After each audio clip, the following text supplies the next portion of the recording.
L'effet Icahn. C'est l'expression de Wall Street pour décrire la hausse soudaine du cours d'une action qui se produit lorsque les marchés apprennent que Carl Icahn rachète les actions d'une société considérée tantôt comme un requin sans pitié, tantôt comme un justicier au service des actionnaires face aux dirigeants incompétents. Icahn est ce qu'on appelle un actionnaire activiste. Il commence par repérer une société mal gérée, dont les actions sont sous-évaluées, puis il s'introduit au capital suffisamment pour pouvoir s'inviter au conseil d'administration et peser directement sur la stratégie financière de l'entreprise, au grand bénéfice des actionnaires. Ce mode opératoire a permis à Icahn de devenir une des 50 plus grosses fortunes des États-Unis. Profil. Icahn grandit dans une famille de la classe moyenne dans le quartier de Far Rockaway, dans le Queens à New York. Boursier, il étudie à Princeton et obtient une licence de philosophie en 1957. Puis, il étudie la médecine à l'université de New York mais il interrompt ses études parce que,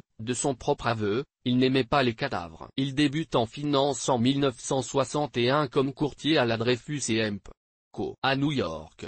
7 ans plus tard, il achète un siège à la bourse de New York, où il négocie principalement des options. Icahn s'avère rapidement un investisseur actif et pugnace. Il commence à prendre des participations importantes dans des entreprises cotées pour provoquer des hausses de cours. Icahn débute réellement ses activités d'investisseur prédateur à la fin des années 1970. Il entre dans la cour des grands lors de son OPA hostile sur la toile en 1985. Il se taille une réputation de négociateur coriace et de fin stratège. Ses adversaires le craignent pour sa persévérance et sa forte personnalité. Parmi les grandes sociétés ayant croisé la route d'Icahn, Texaco, Western Union, Viacom, Revlon, Time Warner, Motorola et, récemment, Netflix, Dell et Herbalife. À la tête d'une immense fortune, Carl Icahn est aussi un philanthrope reconnu, faisant de nombreux dons à Princeton, son alma mater. Il a reçu de nombreux prix de ville de New York pour son travail et ses contributions à la santé publique,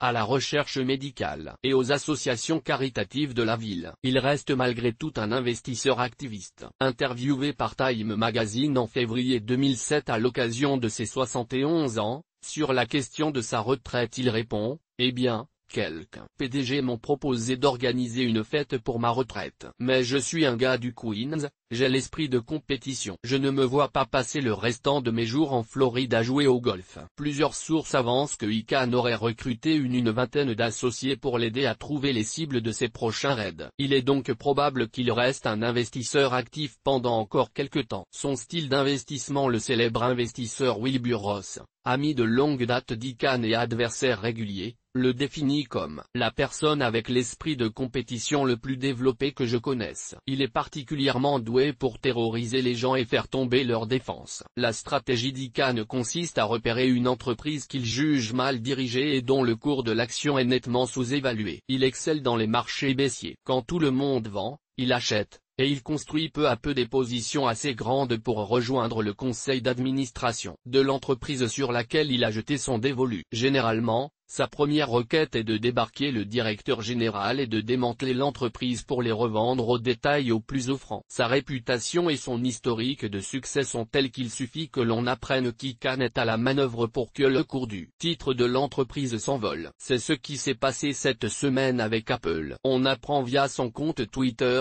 qu'il a pris une grosse participation dans Apple. Suite à ça, le titre Apple a pris près de 5% en une seule journée. We currently have a large position in Apple. We believe the company to be extremely undervalued. Spoke to Tim Cook today. More to come.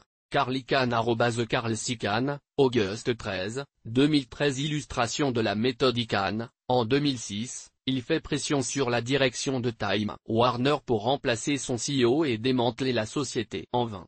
Mais lorsqu'en février 2007 Time Magazine l'interroge sur son échec, Icahn rétorque, Dick Parsons a accepté de faire ce qui nous tenait le plus à cœur, procéder à 20 milliards de dollars de rachat d'actions. Il a fait ce qu'il avait promis et le titre s'est apprécié de 30%. Ça aide les actionnaires.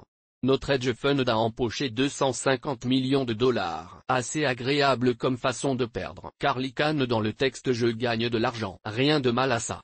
C'est ce que je veux faire. C'est pour ça que je suis là. C'est ce que j'aime.